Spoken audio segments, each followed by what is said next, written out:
Greetings all, I'm Ponyfan and welcome back. Today we're going to be doing the Warcats Random Scene Challenge. Technically this challenge can be done with any book, but since I'm a Warcat fan and I have a lot of their books, I decided to do our favorite murder cats. I did debate doing Wings of Fire though. Anyway, you might ask, what is a random scene challenge? It is where you take any book and flip to a random page, and then illustrate that page. I don't know who actually started this challenge, so I can't give credit. If you do, please tell me. Real quick before the video starts, I am getting sick, so I don't know if I'll be able to make next week's video. Now that that's cleared up, on to the video. We're starting with A Starless Clan, Shadow, Chapter 5, page 72-73. Warning before I begin the reading, this is a speed paint, lots of movement and flashing. If that disturbs you, please leave. Instead, Fringe Whiskers seemed to be clinging on with her claws, sunk deep into the tree bark, and managed to pull herself away from the edge. The snake was posed, waiting, but before it could strike, Fringe Whiskers swept at it with one paw.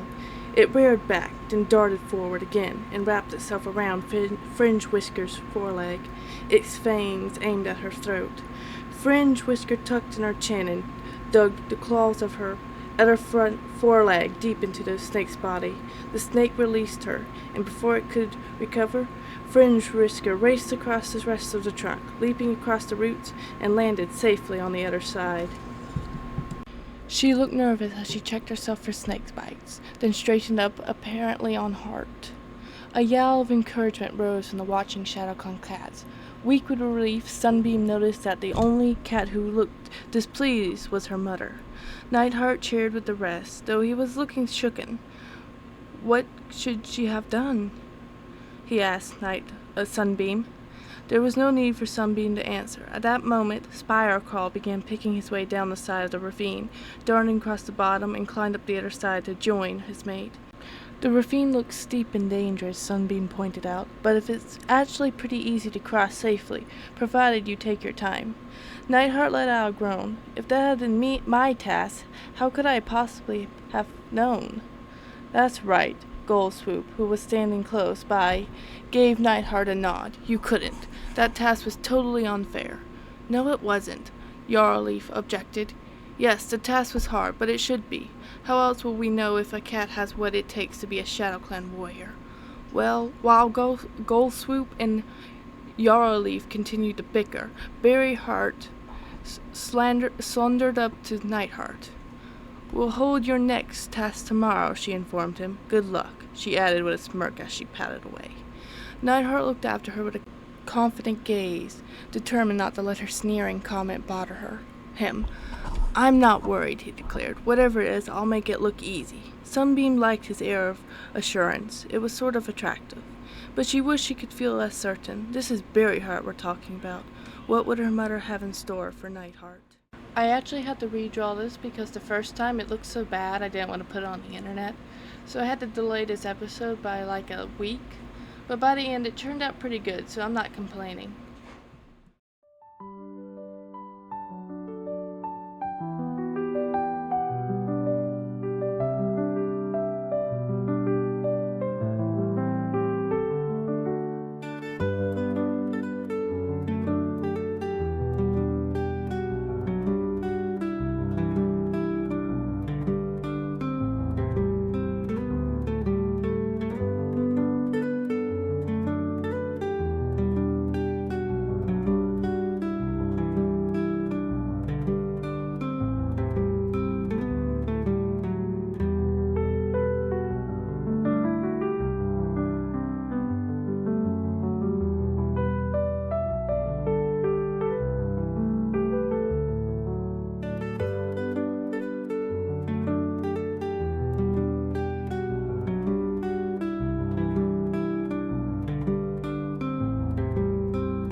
Second book on the list is A Starless Clan, once again. Sky, Chapter 8, page 128, 129. She flinched and pulled back. Sorry. She glanced at him in surprise, a bundle of catmint between her jaws. In explanation, he nodded towards the two-legged den. Surely she could smell the prey. Did she want to taste it as much as he did? She tipped her head, her eyes questioning, then hurried after the others as they neared the woods. Nightheart followed. As he reached the shelter of the trees, he dropped his bunch of catmint. I'm going to hunt, he announced. We need to eat before we sleep. Lightleap blinked at him. There'll be no prey here. Root Spring nodded in agreement. The two legs will have scared it away. Don't worry, Nightheart looked at the colored dens, mouth-watering, scent wafted from them. I'll bring some back. Sunbeam dropped her catmint. I'll come with you. Before anyone could object, Nightheart headed for the two-legged dens, Sunbeam trotting after him. Nightheart, Root Spring was calling after him, but Nightheart pretended not to hear, and soon the Sky Clan Tom's yowls was lost to the ambient of chatter of the two legs, and the hum of den monsters. Rhythmic thumping seemed to thrum from every nest, and Nightheart was glad Sunbeam had come with him. He motioned for her to stay close with a flick of his tail, and ducked behind a den. She darted to his side, and together they peered out at the swimming two legs. Can you see prey? Sunbeam's eyes were wide. Not yet. Nightheart strained to see past the two legs padding in front of them. A yellow and red den monster stood a tree length away. Its paws were sunk in the muddy grass, and two legs clustered at its front, taking something from the outstretched paws of the two leg inside. He narrowed his eyes. Is that prey? He nodded towards it. Sunbeam followed her gaze, her nose twitching. I think so, she meowed. Nightheart's belly growled loudly. He wanted to taste whatever the two legs was passing to its clanmates. Beyond the forest of two-leg paws, he could see a shadowy space beneath the den monster's belly. He pointed his muzzle towards the space. Do you think we can make it over there? He asked Sunbeam. She hesitated. It's okay if you want to stay here, he told her. She'd probably never seen so many two legs in her life. He certainly had it, and the noise and the bright lights were almost overwhelming. But she blinked at him eagerly. You're not leaving me behind, she meowed. Nightheart crept along the side of the den to the edge of the two-leg path, Sunbeam following, keeping low as the two legs swarmed above them. Nightheart dug his claws into the muddy grass, preparing to dart between them. I chose to do page 129 instead of 128 because it was just more interesting. So I took some creative liberty and put Nightheart and Sunbeam underneath a bench looking out at the food truck with the fairground in the background. At least I hope it was a fair. That was at least what I thought it was when I first read the books.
final is The Broken Code, A Light in the Mist. Chapter 12, page 188-189. Alarm prickled in Shadowsight's paws. Couldn't the patrol make it through? Light Leap seemed to shrink inside her pelt, and Shadowsight tensed. What had happened? Had his sister done something wrong? Flurry's gaze was calm and clear. She didn't look at Light Leap, but addressed the group. Not every cat has the quietest of mind to allow the singing into their thoughts, she meowed gently. She means Light Leap. Shadowsight's heart ached for his sister. He hurried to her side. Flurry went on. Light Leap will not be able to make it through the moon pool. It doesn't matter, he whispered into Light Leap's ear. All that matters is that you are brave enough to try. Light Leap pulled away. I wanted to help, I just couldn't push away the fear. Her meow cracked. Flurry looked around the others. If you want 5 cats to go, one of you must take Light Leap's place. Squirrel Flight lifted her muzzle. I'll go. No, Tree lifted his muzzle. Bramblestar will never forgive us if we let you go. I'll go, Breeze Pelt meowed. Squirrel Flight shook her head. It would be too hard on your kin to risk you both, she told the Wind Clan warrior. She eyed Reed Whisker, as though warning him too. Shadowsight padded forward. I'll go, he meowed. He could still feel the ache of his wounds, but Pebbleshine's ointment had eased them, and the medicine cat had wrapped enough cobwebs over them to stop them from opening again. He caught Light Leap's eye, willing her to understand that doing this was right, and that she shouldn't feel ashamed he was taking her place. ShadowClan will be part of this, he told Squirrel Flight. Light Leap looked back at him, hurt flashing in her eyes, and guilt pressed so hard in his chest that he hardly heard Squirrel Flight's anxiety mew. Are you strong enough? He dragged his gaze away from Light Leap and looked at the ThunderClan deputy. I'll have to be. And Light Leap would have to understand.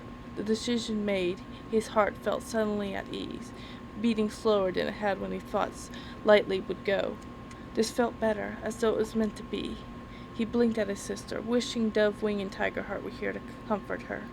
But if they were, they might try to pursue him to stay, and he couldn't. He had to do this. Light Leap blinked back at him. Hurt had gone from her eyes. There was only fear there now. He hesitated. What if he never saw her again? What if he never saw any of his kin again? He pushed the thought away before his heart could split in two. Flurries whisked her tail.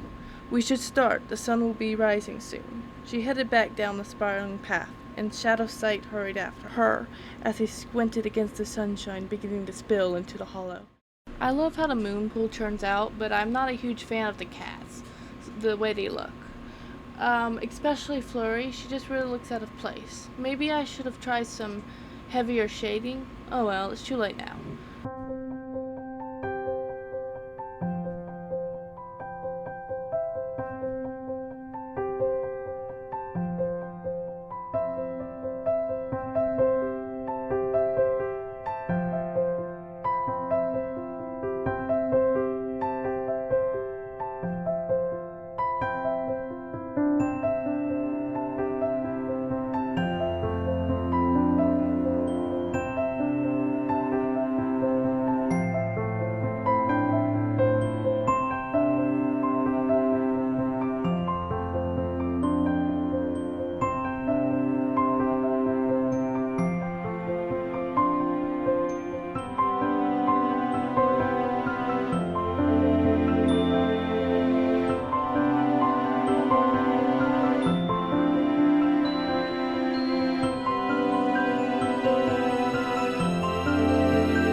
Well, we're at the end of the video. I hope you enjoyed it. Don't forget to like and subscribe. Until next time, this is Pony Fan saying bye.